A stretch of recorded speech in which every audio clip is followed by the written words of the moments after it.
Oh, Meredith. Oh, hello. Well, hello there. Welcome to another episode of the WAND Friday Frenzy Webisodes. Yeah. Last week we went on a nature hike. Today we were watching Dating Tips with Meredith Vieira. So every week it's something new with us. Right, new show. Check it out. Yeah. Here on WAND.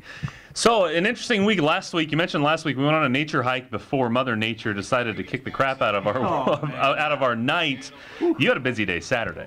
Saturday was very busy. Saturday actually kind of felt like a playoff Saturday because we had so many games going on across the area. Yeah, I went to 4 games alone, so it was a pretty hectic Saturday. I know we were out in Monticello as well. It was a lot of fun, but can we keep the games on Friday this week? I know we have a big one tomorrow, but can we keep everything else today? Mother Nature, please don't rain tonight, or at least don't lightning. Let's start with tonight. Our game of the week is on the beautiful new turf at Mount Zion High School. I saw them putting it in a few weeks back. They're hosting Mascoutah. What do you think of the Brave start? 2-0 this year, a little different than last year. Very impressive. Last year they were, I think, struggling to learn Coach Popovich's new system, but they have it down now. I mean, they're averaging 52 points per game in their first 2 games. They're looking really good, and people across the state have taken notice. They're number 7 in the latest 4A poll. Mascoutah's the biggest school though they're going to play all year. I think enrollment of around 1,030 kids about, so they're a big school.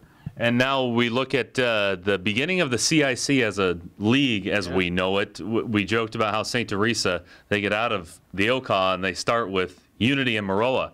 Actually came out of that pretty well. I think if before the season, if you would have went to Coach Briley and said, hey, you guys could be 1-1 after those 2 games, he probably would have said, no, I want to be 2-0. But realistically, 1-1, you'll take that. And boy, did they surprise a lot of people against Maroa Forsyth on Saturday. They play Central A&M. Good chance tonight.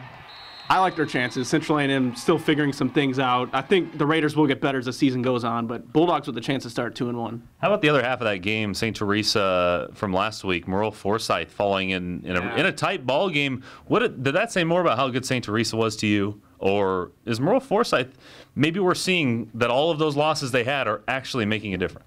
I think a little bit of both. I think St. Teresa is a little bit better than what we saw against Tolona Unity. Maybe Maroa Forsyth. I mean, come on. When you have this many new kids, it's going to take a little bit of time to figure things out. Still a really good team, Maroa Forsyth. Don't get me wrong. So a little bit of both, and with every week you learn a little bit more about each team. Well, there are a lot of leagues. We talked about those first 2 games, getting through those. Eisenhower and MacArthur. Eisenhower especially was one of those.